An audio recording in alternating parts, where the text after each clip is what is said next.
Imagine a tunnel stretching for hundreds of kilometers, not just connecting cities but entire nations. A grand vision that seems almost fantastical, maybe pulled straight from a speculative novel.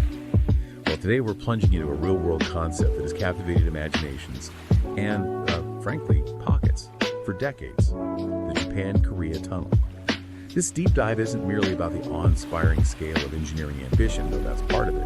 It's really about a fascinating intersection of audacious ideas, complex international dynamics, significant and often controversial financial backing, and some truly astonishing twists. We've gathered a stack of sources, everything from historical documents to very recent news reports, that together paint a wonderfully intricate picture. A picture of how grand visions can become entangled with hidden agendas and, well, unexpected players.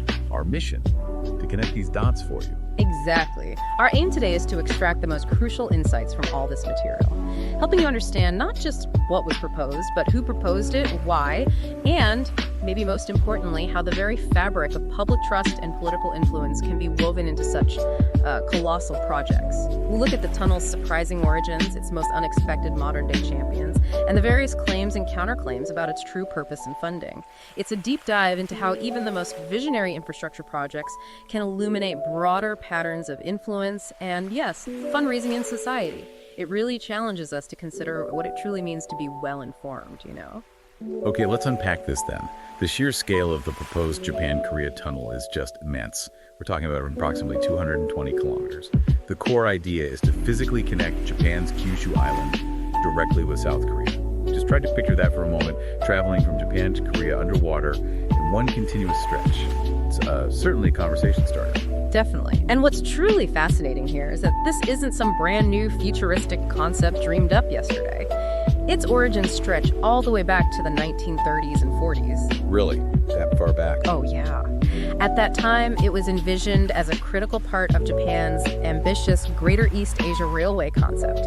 This was a grand, almost imperial vision for a vast rail network, potentially connecting Tokyo all the way to Singapore. Wow. And this undersea tunnel was seen as a crucial sort of enabling link in that chain. Historical sources show that early investigations, including boring surveys in areas like Tsushima and Iki, were actually conducted during that period. So they were actually drilling. Some initial surveying, yes. Before the plans were completely halted with the end of World War II, obviously. It shows this long-standing fascination with grand connectivity, though. Right. And this is where it gets really interesting, as you said. Because after decades of being dormant, the idea resurfaced. But with a profoundly different driving force behind it. What shifted? Who became its primary and rather unexpected champions in the modern era? That's precisely the pivot point. From the 1980s onward, the concept of the Japan-Korea Tunnel was championed primarily by the Unification Church. Okay. Known in Japan as Sekai Heiwa Toitsu Kate Rengo. Correct. In 1981, their founder, Moon Sun-young, proposed it not just as an engineering feat, but as a key component of his international highway project, which he envisioned as a way to foster, quote, humanity as one family globally.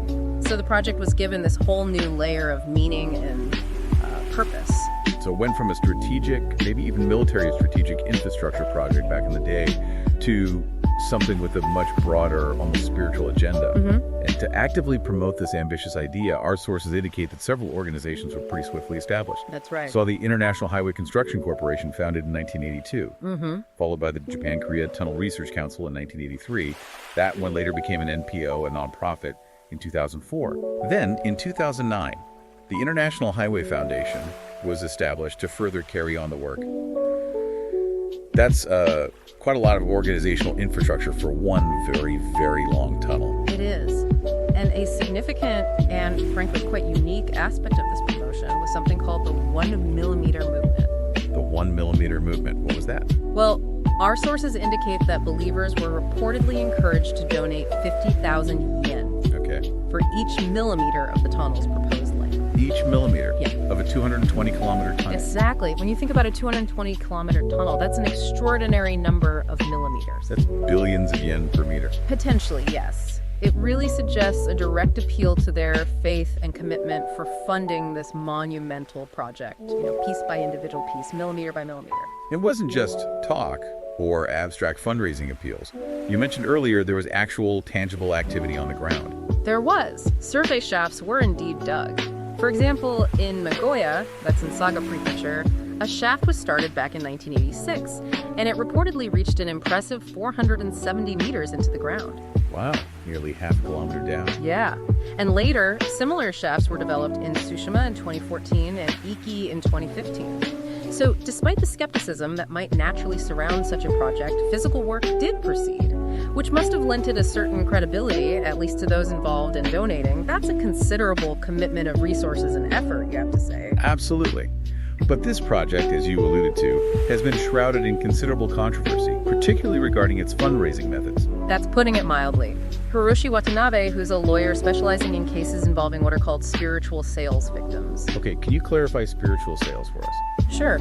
It generally refers to a controversial practice where donations are solicited, or maybe goods are sold at highly inflated prices, by leveraging a person's religious belief. Often with promises that aren't material, or without clear prospects of the claimed benefit actually happening, it can sometimes lead to significant financial hardship for the donors. Right, I see. So leveraging faith for financial gain, essentially. That's the allegation in these contexts. And Watanabe has characterized the Japan-Korea Tunnel Project, quite bluntly, as primarily an advertising balloon for believers. An advertising balloon, meaning? Meaning his claim is that it was designed mainly to collect substantial donations with, in his view, no realistic prospect of actual completion. He alleges it has led to hundreds of millions of yen in damages for believers since 1981, suggesting, a pattern of financial exploitation through this specific project. That's a very serious allegation. Hundreds of millions of yen. And it seems these concerns haven't just faded away. They've continued into recent times. They have. More recently, in January 2023, the Mainichi Shimbun newspaper reported something interesting.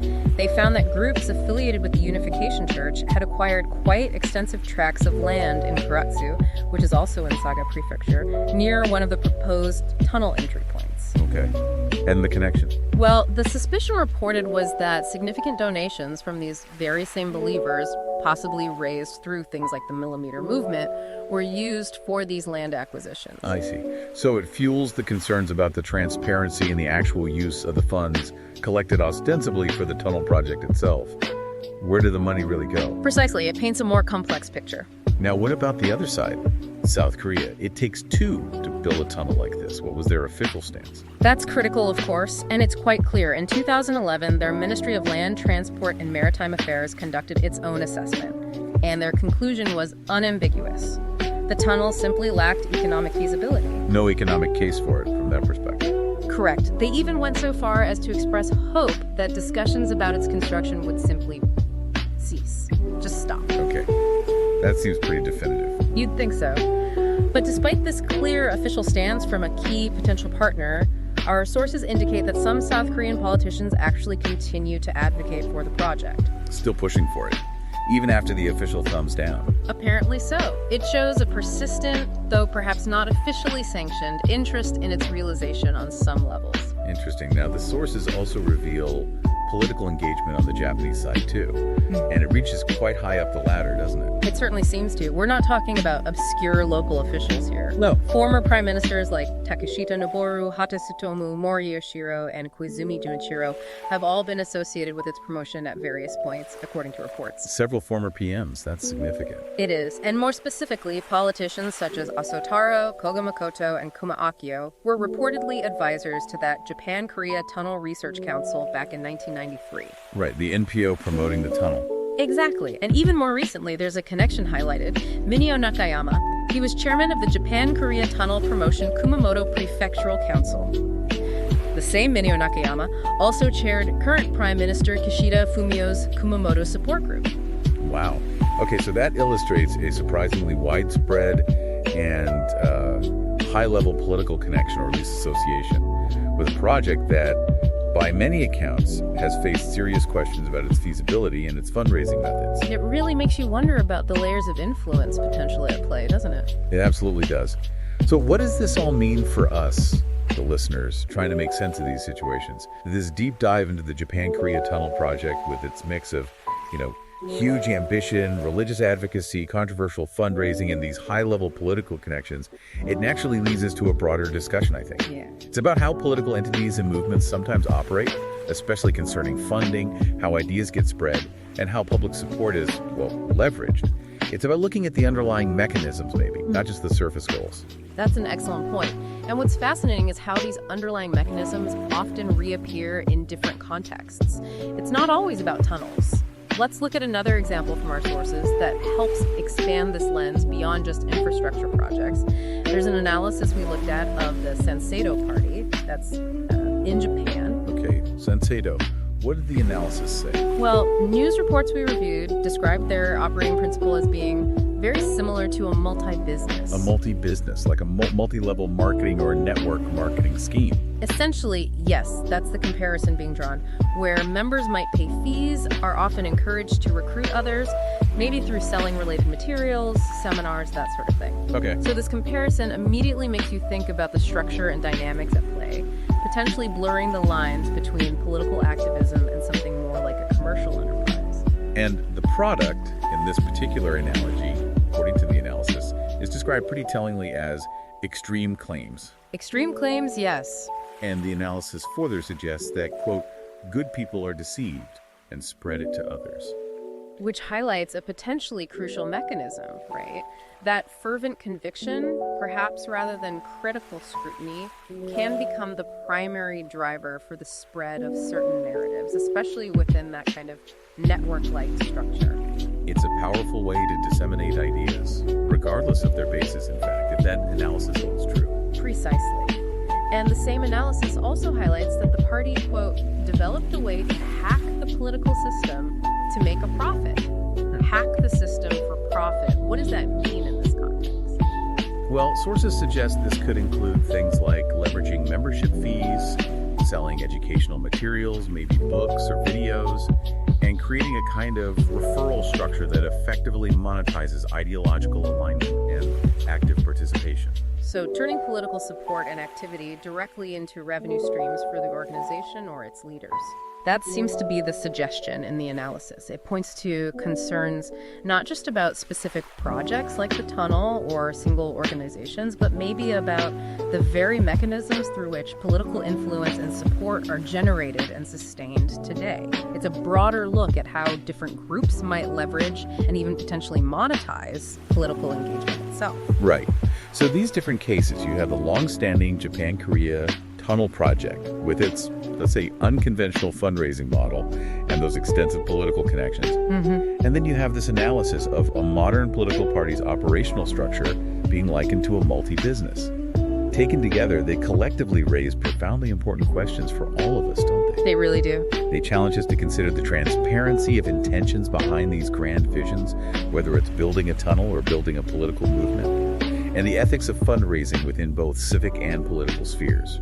And crucially, how information is shaped, how it's spread, and maybe how it's believed within both these ambitious projects and political movements. It's a fascinating and sometimes, frankly, unsettling look at how things can work and how trust is cultivated or potentially exploited. Absolutely. What we've explored today really reveals this intricate dance, doesn't it? Between human ambition, engineering prowess, deeply held belief systems, and often very shrewd political strategy. From a proposed 220-kilometer undersea tunnel linking nations to the operating principles of a modern political party, you see these threads. The threads of funding, influence, and public perception are deeply intertwined, and often in ways that aren't immediately obvious from the outside. Both examples demonstrate how powerful narratives, whether they're about global unity or political change, can serve as a foundation for generating significant support and financial contributions. And sometimes this happens under structures that seem to diverge quite a bit from traditional models of, say, civic fundraising or political party operation. It's such a powerful reminder, isn't it, that being truly well-informed isn't just about knowing the big headlines or the stated goals of a project or a movement. Definitely not. It's about looking beneath the surface, asking those harder questions about the motivations of the various players involved, and really trying to understand the complex ecosystems, the financial ecosystems, the political ecosystems that drive both these visionary projects and these compelling political narratives. It forces us to ask, what is truly being built here? and who truly stands to benefit at the end of the day. Well said. So here's a final thought for you to ponder. Considering these intricate intersections we've discussed, ambition, finance, belief, political influence, what hidden agendas might we unknowingly be supporting or even unwittingly contributing to in other areas of our lives just by accepting things at face value? It's perhaps something worth mulling over the next time a grand vision captures your imagination.